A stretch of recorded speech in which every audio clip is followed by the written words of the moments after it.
La mayoría de ustedes alguna vez en su vida han volado una cometa, una chichigua, un papalote. Cuando nosotros volamos una chichigua, una cometa, la clave está en ponerse de espaldas al viento para que la tensión entre la cuerda, nuestras manos y la cometa provoque que la cometa se eleve, ¿verdad? Si no hay tensión, no hay vuelo, ¿verdad que sí? Si no hay tensión, no hay vuelo. Bueno, mis amados hermanos, algo similar ocurre con la adoración.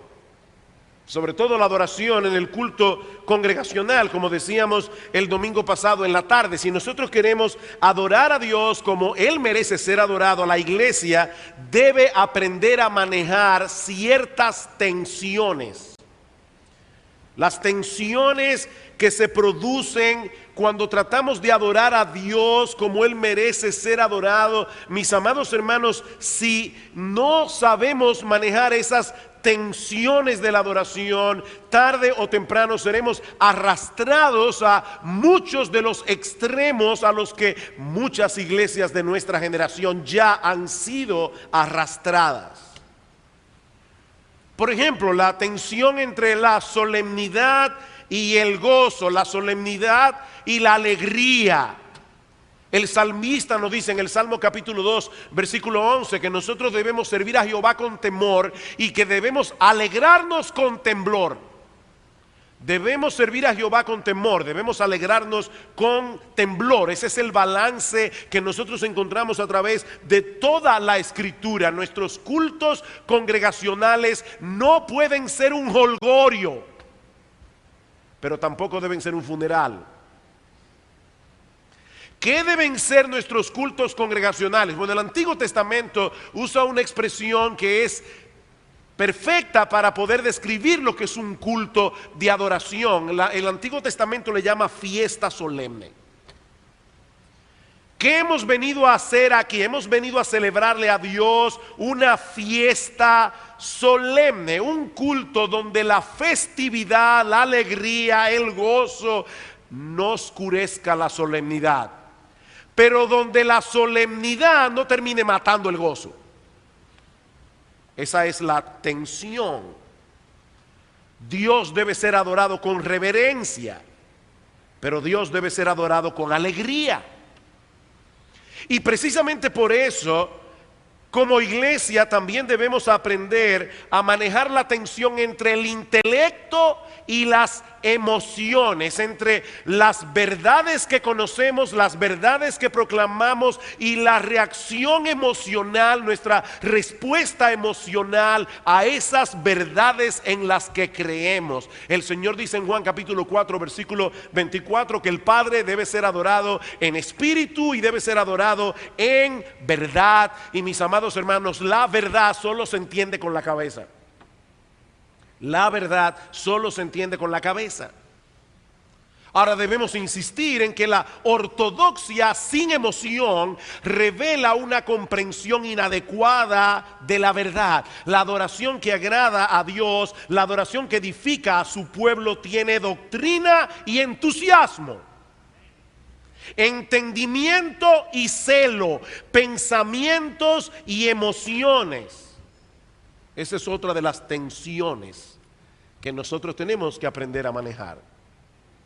En la mañana de hoy vamos a considerar algunas tensiones más que debemos tomar en cuenta. Y advierto, hermanos, que no se habla mucho de las cosas de las que vamos a estar hablando hoy aquí. Aún en esta iglesia no son temas que se manejan mucho, pero yo tengo la convicción de que son extremadamente importantes. Por ejemplo, la tensión entre la forma y el fondo. O si quieren ponerlo de otra manera, la tensión entre contenido y estética. Yo sé que les decía, ¿verdad?, que íbamos a estar hablando de cosas que no son comunes, como la estética. Sí, la estética. La estética es la rama de la filosofía que estudia la esencia y la percepción de la belleza. No olviden, mis amados hermanos, que nosotros fuimos creados a la imagen de Dios. Y porque fuimos creados a la imagen de Dios, nosotros somos capaces de crear belleza, nosotros somos capaces de percibir la belleza, independientemente de que el concepto de hermosura pueda variar de una persona a la otra, pueda variar de una cultura a la otra. Los hombres en general, a menos que tengan un serio problema, reaccionan a lo que ellos consideran que es hermoso. Ahora bien, el hecho de que no todos poseamos el mismo concepto de belleza, el hecho de que no todos tengamos los mismos gustos, el hecho de que no todos apreciemos del mismo modo lo que vemos y lo que oímos, no debe llevarnos a la conclusión de que la belleza es meramente subjetiva. Hermanos, la belleza no es meramente subjetiva, ni depende enteramente del gusto, de la cultura o de la preferencia de cada cual. Yo voy a darles un ejemplo. En el Salmo 27:4, un pasaje muy conocido, David le ora al Señor y él dice: una cosa he demandado a Jehová, esta buscaré, que esté yo en la casa de Jehová todos los días de mi vida, para contemplar la hermosura de Jehová y para inquirir en su templo. El Dios que se revela en las Escrituras es placentero, es deleitoso de contemplar, porque Él es hermoso. Sin embargo, mis amados hermanos, no es cierto que muchas personas prefieren mantener a ese Dios lo más lejos posible de su vida porque no les agrada lo que ven en Él. ¿No es así? De manera que la hermosura de Dios es objetiva.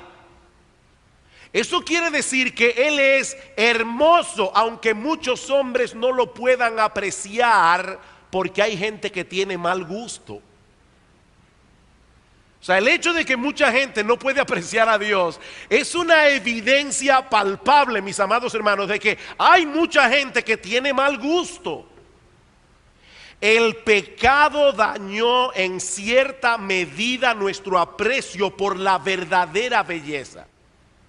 Y de hecho, el pecado nos trastornó de tal manera en nuestras percepciones de las cosas, que el pecado hace que bellezas inferiores sustituyan u oculten bellezas superiores.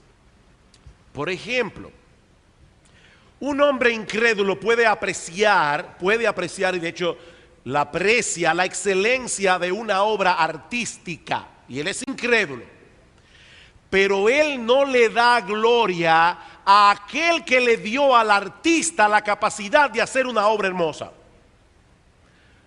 La belleza de la obra artística, que es inferior, le está ocultando la belleza del Dios todopoderoso que le dio al artista la capacidad de hacer lo que él hace. O por ejemplo, una persona puede disfrutar de un atardecer, y hay mucha gente romántica y también que aprecia el arte, que ven en un atardecer una obra artística, pero él no puede percibir allí la gloria del Creador.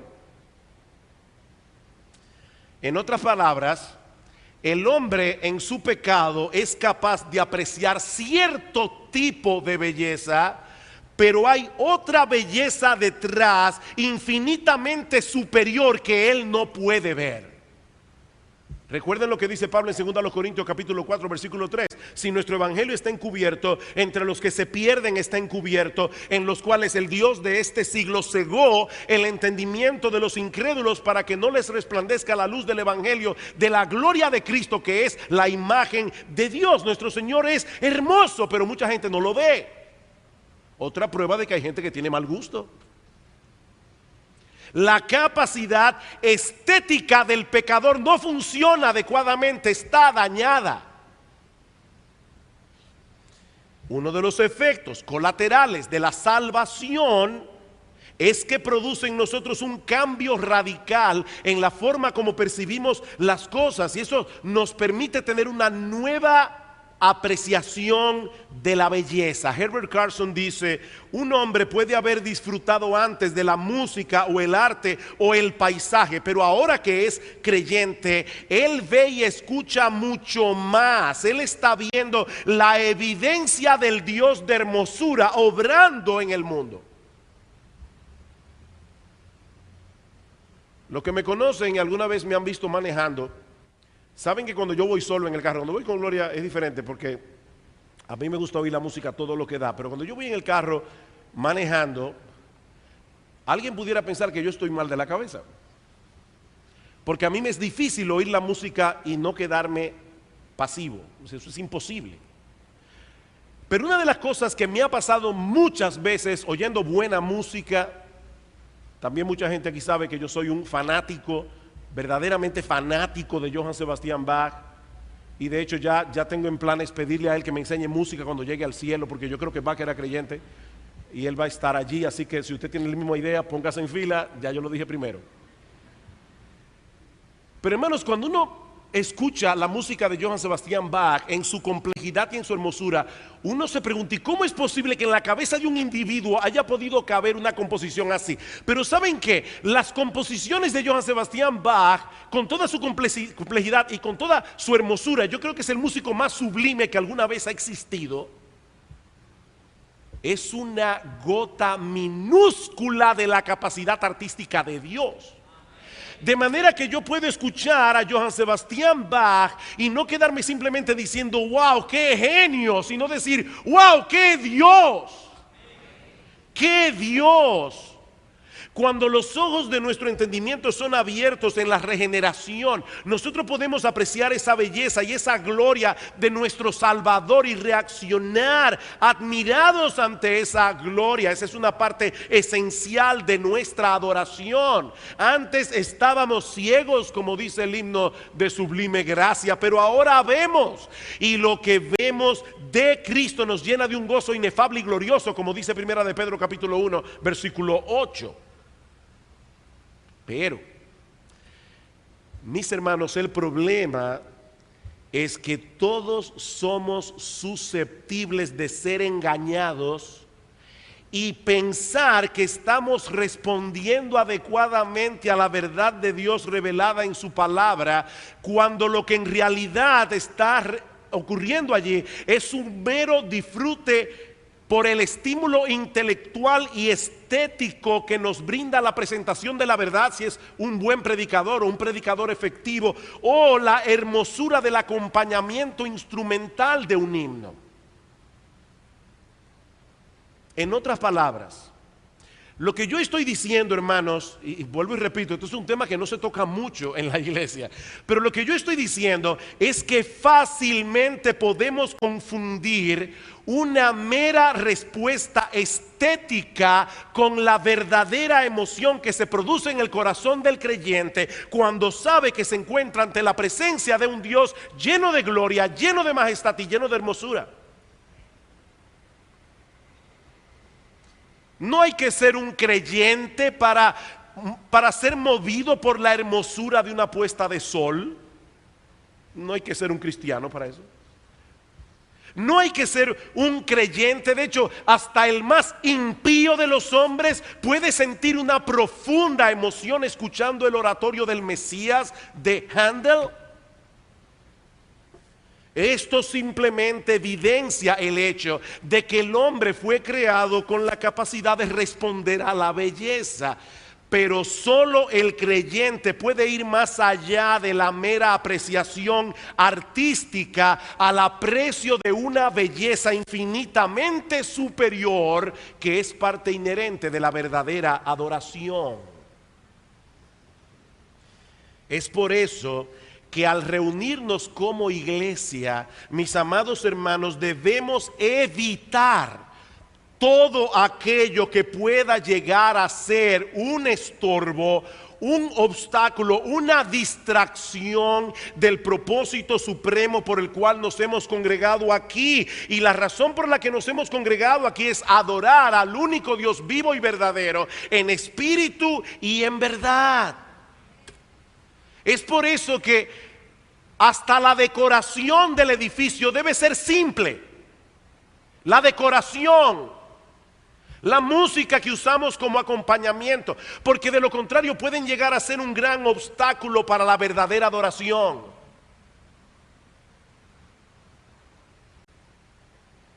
Eso no quiere decir que debamos caer en el extremo de hacerlo en una forma mediocre para que no nos distraiga. No, yo no estoy diciendo eso. Porque aquello que nos provoca irritación estética también puede ser un obstáculo para la adoración. De hecho, yo antes de salir, yo siempre le pregunto a mi esposa todos los domingos, ¿cómo me veo? Y no es que me quiero ver bien, es que quiero estar seguro de que todo pega. Si yo vengo aquí con una combinación rara, probablemente algunos de ustedes no van a poner oído a la predicación. Y esa corbata. Y uno aquí hablando de cosas sublimes, hay algo que irrita, que hace ruido. Así que yo no estoy hablando de hacer las cosas en una forma mediocre. Dan McCartney dice que cuando la adoración es fea o aburrida, terminamos oscureciendo a Dios y haciendo que su belleza sea difícil de ver. Pero al mismo tiempo podemos enfocarnos tanto en el arte creativo humano que una belleza sustituta se interponga en el camino y por lo tanto haga de nuevo que la propia belleza de Dios sea difícil de ver. ¿Ven la tensión? La tensión. Así que no estamos en contra de la belleza en la adoración. Pero como sigue diciendo McCartney, y por supuesto no es Paul McCartney, es Dan McCartney, él sigue diciendo, esa belleza tiene que ser ajustada a su tarea de transmitir el peso y la majestad de Dios. Consecuentemente, dice él, necesita manifestar simplicidad, sobriedad y ser comedida. ¿Escucharon eso? Necesita manifestar simplicidad, sobriedad y ser comedida. O me encanta como lo dice John Piper. John Piper dice que el balance está en alcanzar una excelencia que no distraiga. Y eso sí es difícil. Debemos tratar de alcanzar una excelencia que no distraiga. Nosotros vamos a ver en la exposición de esta tarde, cuando vamos a concluir, y yo espero que todos ustedes estén aquí, cuando vamos a concluir la serie ya de la adoración en la iglesia, vamos a ver la preocupación de Pablo cuando fue a predicar el evangelio a Corinto. Pablo decía, yo tenía la capacidad de hablar a ustedes de filosofía, yo tenía la capacidad de oratoria para deslumbrarlo con mi oratoria, pero cuando yo fui a Corinto, yo me propuse no saber entre vosotros cosa alguna, sino a Jesucristo y a este crucificado, y ni mi palabra, ni mi expresión fue con lenguaje humano de sabiduría. Yo no quería que vuestra fe esté fundada en la sabiduría de los hombres, sino en el poder de Dios. No, el predicador no viene a la iglesia para que la gente diga, wow, qué tipo que habla bien. Alguien decía de la predicación, mira, o tú te dedicas a mostrar que tú eres inteligente o que Cristo es precioso, pero no se pueden hacer las dos cosas al mismo tiempo. No se pueden hacer las dos cosas al mismo tiempo. Y eso provoca una tensión saludable. Porque tenemos que esforzarnos en darle a Dios una adoración excelente mientras nos cuidamos de no convertir el culto en una sala de espectáculo. Y yo me temo, mis hermanos, de verdad que muchas iglesias han caído en este problema. Sus cultos no son cultos, son espectáculos. Y nosotros no venimos aquí a un espectáculo, venimos a un culto. Si tú quieres ir a un espectáculo, ve al Teatro Nacional y ve un espectáculo de lo que tú quieras, si es apropiado para un creyente. Pero esto no es un espectáculo, esto es un culto. Es diferente. La creatividad de los músicos, el lenguaje del predicador no deben ser el centro de atención. Nosotros nos hemos congregado para darle a Dios gloria y honra a través de la persona de nuestro Señor Jesucristo, respondiendo a lo que Él mismo nos ha revelado en su palabra. Si nuestras emociones, si nuestro intelecto, nuestra voluntad no son gobernados por el entendimiento de la revelación divina, ¿saben lo que va a pasar, mis amados hermanos? Que fácilmente seremos manipulados.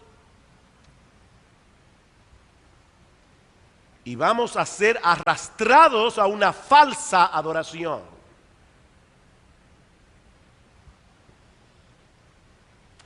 Pero hay otras tensiones con las que tenemos que lidiar. Por ejemplo, una tensión entre nuestras raíces y nuestra relevancia. Una tensión entre nuestras raíces y nuestra relevancia. Pastor, no entiendo a qué se refiere. No te preocupes, te lo voy a explicar en un momentito. Vayan conmigo a Mateo capítulo 28, versículo 18. Y Jesús se acercó y les habló diciendo: toda potestad me es dada en el cielo y en la tierra, por tanto, id y haced discípulos a todas las naciones, bautizándolos en el nombre del Padre y del Hijo y del Espíritu Santo, enseñándoles que guarden todas las cosas que os he mandado. Y he aquí, yo estoy con vosotros todos los días hasta el fin del mundo. El evangelio debe ser predicado, los mandamientos del Señor deben continuar siendo enseñados con autoridad, porque no han perdido su autoridad, a todas las naciones y hasta el fin de los tiempos, hasta la segunda venida de Cristo. De manera que el mensaje que nosotros predicamos hoy en el siglo XXI es exactamente el mismo que predicaron los apóstoles en el siglo I. El mismo evangelio. Y las demandas éticas del Nuevo Testamento siguen tan vigentes hoy como cuando fueron originalmente escritas por los apóstoles. Hace 2000 años atrás, el cielo y la tierra pasarán, dice el Señor en Mateo capítulo 24, versículo 35, pero mis palabras no pasarán, nunca dejarán de ser relevantes, porque nuestro Dios es inmutable. Él no cambia su forma de pensar. Él piensa lo mismo hoy que pensaba en la eternidad, y lo mismo que pensaba cuando la Biblia terminó de ser escrita en el siglo I. Por lo tanto, mis amados hermanos, nosotros hoy en el año 2013 no podemos cambiar el contenido de nuestro mensaje para hacerlo más potable a ninguna cultura ni a ninguna generación. Pero como decíamos hace unos domingos atrás, sí debemos hacerlo accesible a toda cultura y a toda generación. Ven ahí las raíces, la relevancia. Nuestro mensaje está enraizado en lo que ya Dios hizo en el pasado. Pero nosotros tenemos la responsabilidad de transmitirlo en una forma que sea entendible en el presente. Ahora, eso suena muy fácil decirlo así. Pero ¿cómo hacemos eso? O sea, hacernos entendible para el hombre del año 2013. ¿Cómo hacemos eso sin desarraigar el mensaje de su contexto histórico y sin cambiar su contenido? Esa es la tensión a la que nos estamos refiriendo aquí. La tensión entre nuestras raíces históricas y nuestra relevancia presente. Por ejemplo, y este es otro de los temas que tampoco se habla mucho en la iglesia. El evangelio es un mensaje, el evangelio es una noticia que tiene que ser transmitida en palabras. En palabras, no en imágenes. Pablo dice en 1 Tesalonicenses capítulo 1 versículo 4 al 5, dice: sabemos, hermanos amados de Dios, vuestra elección, porque cuando nuestro evangelio llegó a vosotros, no llegó en palabras solamente, sino también en poder del Espíritu Santo. Pero él dice, llegó en palabras, pero no fue en palabras solamente, sino también en poder. Sin embargo, nosotros vivimos en medio de una generación sumamente visual.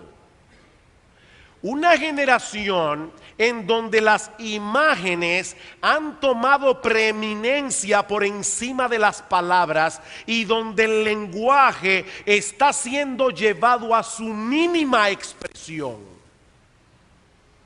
Sobre todo con el texting. Usted quiere mandar un mensaje de texto y usted no va a estar escribiendo mucho porque le va a dar tendinitis o no sé qué le va a dar en la mano. Le va a tener problemas. Entonces, ¿cómo tú estás? ¿Qué tú estás? ¿Qué? DTV. O sea, Dios te bendiga. Pero es llevando el lenguaje a su mínima expresión. Lo que yo no estoy seguro que nosotros estamos viendo es el problema que eso está causando en la iglesia. No en IBCJ, no. En la iglesia de Jesucristo. Mis hermanos, eso es un tremendo obstáculo para la transmisión del evangelio. Mientras menos comprensión tengamos del lenguaje, mientras más dependamos de lo visual, de las imágenes, más difícil será transmitir la profundidad del evangelio. Pensemos por un momento en la variedad de términos que se usan en el Nuevo Testamento para explicar en qué consistió la muerte de Cristo en la cruz. Ok, Cristo murió en la cruz del Calvario, pero ¿eso qué significa? ¿Cuál es la naturaleza de la muerte de Cristo en la cruz? Bueno, en el Nuevo Testamento se presenta como un sacrificio o sustitución penal. Hebreos capítulo 10, versículos 11 al 14. Él murió en nuestro lugar. Él pagó nuestra deuda. Él nos sustituyó en la cruz del Calvario. O lo presenta como una propiciación, es decir, como aquello que aplaca la ira de Dios que nosotros merecemos por causa de nuestros pecados. Romanos capítulo 3 versículo 25. También presenta la muerte de Cristo como una reconciliación, según a los Corintios capítulo 5 versículos 18 al 20. También lo presenta como redención. Nosotros fuimos comprados de un mercado de esclavos y fuimos hechos libres en Cristo. Mateo capítulo 20 versículo 28. Mis amados hermanos, todos esos conceptos son imposibles de explicar a menos que los expliquemos con palabras. Pero eso se está haciendo cada vez más difícil, porque el lenguaje está siendo sobresimplificado cada vez más. Nosotros no queremos hablar en un lenguaje que nadie entienda, pero mis amados hermanos, tampoco queremos simplificar tanto el mensaje que sufra en su contenido. Porque si hacemos eso, las personas, incluyendo los cristianos en la iglesia, van a comenzar a dejar de apreciar el diamante del evangelio en todas sus dimensiones. El evangelio es un diamante. Mientras más entendimiento yo tengo de todo lo que Jesucristo hizo por mí en la cruz del Calvario, eso va a elevar mis emociones delante de Él en adoración. Yo recuerdo, estaba buscando en mi biblioteca, pero no sé dónde fue que lo leí, pero sé que Jorge Luis Borges, el famoso escritor argentino, dijo en uno de sus libros una vez que él tenía un amigo que era físico y otro amigo le pidió que por favor le explicara la teoría de la relatividad de Albert Einstein. Y él le explicó la teoría de la relatividad. El amigo le dijo, francamente, no te entendí nada. Pero déjame simplificártelo un poco. Volvió otra vez y se lo explicó más simple. Y el amigo dijo, mira, honestamente todavía no entiendo.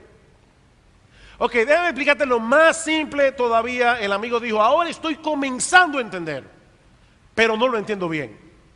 Ok, déjame explicártelo todavía más simple. Y la cuarta vez el amigo dijo, ahora sí lo entiendo. Y el amigo le dijo, sí, pero ya no es la teoría de la relatividad.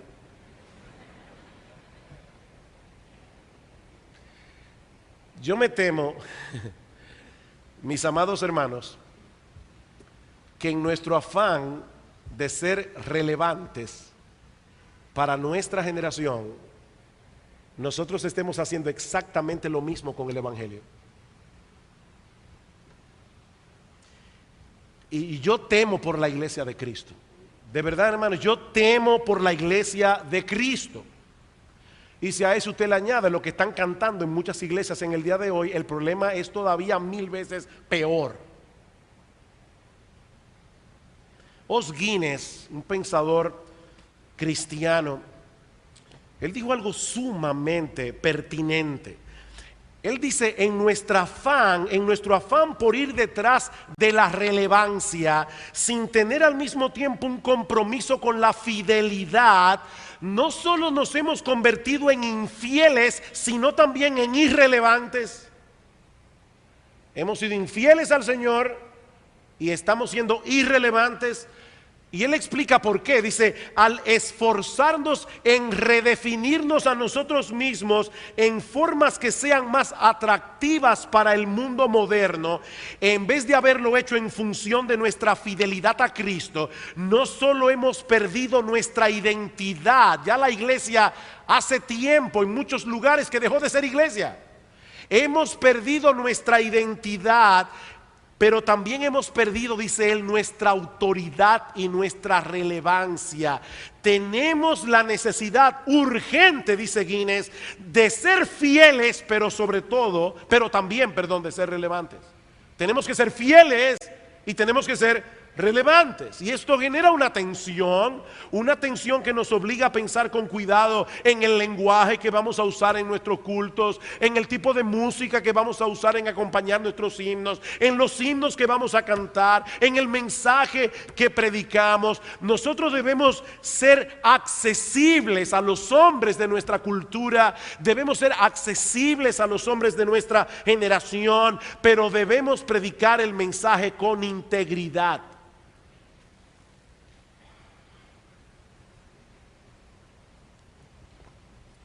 ¿Y saben lo que va a ocurrir andando el tiempo cuando nosotros sigamos usando himnos con un rico contenido bíblico y la predicación se haga entendible pero no superficial? ¿Saben lo que va a suceder? Que la capacidad de comprensión se irá aumentando cada vez más, aún en nuestros niños y jóvenes. Eso es uno de los beneficios colaterales del púlpito. El púlpito educa. Nosotros no venimos aquí a educar a nadie, pero una de las funciones colaterales del púlpito es hacer eso. Pero el reloj sigue caminando y me queda otra tensión. Y es la tensión entre nuestro pasado y nuestro presente. La tensión entre nuestro pasado y nuestro presente. Queridos hermanos, el cristianismo no nació ayer. Nosotros tenemos 21 siglos de historia. 21 siglos de historia que no podemos echar por la ventana, incluyendo una rica colección de himnos que, como bien señala Bob Kauflin, han sido probados por cientos de años, quedando los mejores en el tope. No todo lo que se ha compuesto en el pasado tiene la misma calidad, pero eso es algo que hace el tiempo. El tiempo va filtrando y va quedando lo mejor de las generaciones pasadas. ¿Por qué todavía cantamos Sublime Gracia del Señor? Mis hermanos, yo estoy convencido, y esto Dios sabe, la tristeza con lo que lo digo, mucha tristeza. Yo estoy convencido que así como la iglesia de hoy es más pobre porque no se expone a la buena literatura del pasado, como los puritanos, por ejemplo, que han sido muy caricaturizados en nuestra época, yo creo que también la iglesia de hoy se ha empobrecido por haberse olvidado de la gran herencia que nos legaron nuestros padres en la fe, en grandes himnos que han perdurado con el tiempo. Algunos dicen que el problema de esos himnos es que son muy densos en contenido. Preferimos los cánticos que se componen actualmente porque proveen menos verdades y eso puede fijarse mejor en nuestra memoria y trabajar mejor en el corazón. Mi respuesta: no olvidemos, mis hermanos, que los israelitas eran iletrados en un 95% en el Antiguo Testamento. Y sin embargo, muchos de los salmos que nosotros tenemos aquí en las Escrituras son bastante densos y complejos en su contenido. De hecho, casi todos los salmos se pueden dividir en himnos de más de 5 estrofas, excepto 5 salmos. De los 150 salmos, hay solo 5 salmos que son breves. Salmo 133, Salmo 117 y 3 salmos más. 5 de 150. Otros se quejan de que los himnos tradicionales son los mismos. Oye, los mismos himnos de siempre. Yo creo que esa es una de las razones por las que tantas iglesias han echado a un lado himnos de un rico contenido bíblico por himnos modernos, muchos de los cuales, no todos, y ya lo vimos en un mensaje anterior, pero muchos de los cuales son extremadamente superficiales y extremadamente emotivos. Y ustedes saben que yo no estoy en contra de la emoción, pero estoy en contra del emocionalismo. Muy melosos, pero no dicen nada teológicamente hablando. Bueno, a esto debemos decir, primero, que es verdad que tiene su ventaja cantar himnos nuevos, tiene sus ventajas. Y Alberto sabe el trabajo que estamos haciendo en ese sentido. No es fácil, pero estamos tratando de introducir himnos nuevos y damos gracias al Señor porque en los últimos años aún en nuestra propia iglesia se han traducido y adaptado himnos nuevos. Una de las ventajas que tiene el cantar himnos nuevos sobre cantar himnos ya conocidos es que al cantar himnos conocidos corremos el peligro de cantarlos de memoria y sin pensar. Ahora, eso va a pasar también con los nuevos, porque los nuevos se van a convertir en himnos conocidos, tarde o temprano. Pero de ninguna manera, mis amados hermanos, debemos sustituir, oigan lo que estoy hablando aquí, sustituir los buenos himnos del pasado por himnos superficiales del presente que solo tengan a su favor lo novedoso. No debemos hacer, aunque la música es pegajosa, no debemos hacer eso. Mis hermanos, los himnos que son ricos en contenido bíblico y teológico, sean del pasado o del presente, siempre pueden ser cantados con una nueva percepción de las verdades que comunican. Siempre. La letra sigue siendo la misma, pero nuestras experiencias varían. Y nosotros vamos madurando, se espera, ¿verdad?, que maduremos. Y mientras más maduramos, con más conciencia y más entendimiento, cantamos las mismas letras del pasado, pero con más sentido y con más significado. ¿Acaso no ocurre eso leyendo la Biblia? Imagínense que nosotros apliquemos ese principio a la Biblia. Óyeme, yo estoy cansado de la misma Biblia. De ahora en adelante voy a leer el Corán. No, porque este libro y solo este libro es la infalible, inerrante, inspirada palabra de Dios. Ahora, ¿qué pasa cuando nosotros leemos la palabra de Dios? Que nosotros podemos leer un mismo pasaje cientos de veces y si no somos superficiales, nunca vamos a poder agotar todo lo que allí dice. Bueno, si cantamos reflexivamente los himnos que son ricos en contenido bíblico y teológico, esos himnos siempre tendrán la capacidad de alimentar nuestras almas, de levantar nuestras emociones. Mis queridos hermanos, el pueblo de Dios en el Antiguo Testamento cantó el mismo libro de los Salmos durante siglos.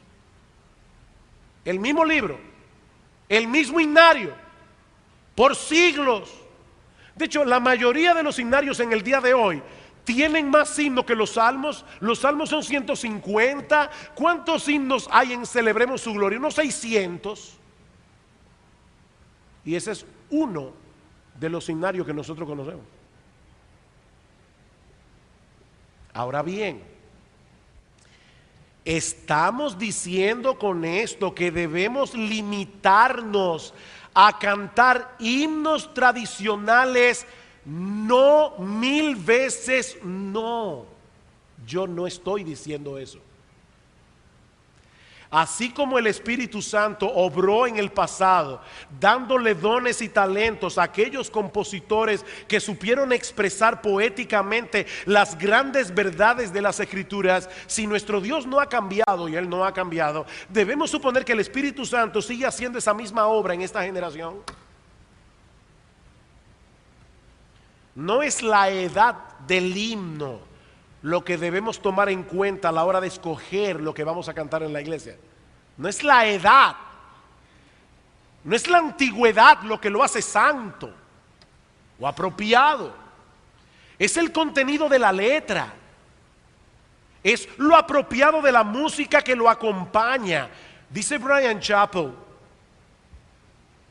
y esta es una cita fuerte: solo la congregación más arrogante pudiera decir que Dios no le enseñó nada a nuestros padres en la fe de lo cual podamos aprender. Hay que ser muy arrogante. Y saben lo que yo creo, que muchas iglesias en el día de hoy ya han caído en esa arrogancia. Pero sigue diciendo Bryan Chapell, pero de la misma manera, solo la congregación más encerrada en sí misma pudiera decir que no necesita preocuparse de hacer que su adoración sea relevante a la presente generación. El mismo problema. En un caso es arrogancia y en el otro caso es autoencerramiento. A mí no me importa si la gente me entiende, si no me entiende.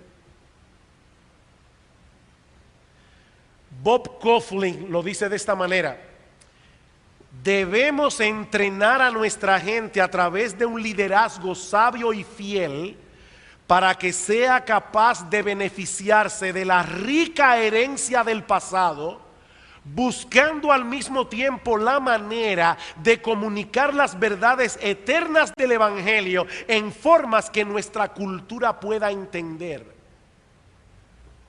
¡Qué balance! No olviden, mis amados hermanos, que los himnos que hoy consideramos tradicionales fueron contemporáneos alguna vez. De hecho, cuando Isaac Watts comenzó a componer los himnos que hoy consideramos tradicionales y que muchas iglesias ya ni cantan, esos himnos levantaron un furor en su época, porque mucha gente decía: ¿y estos himnos nuevos? La iglesia se está mundanalizando con los himnos de Isaac Watts.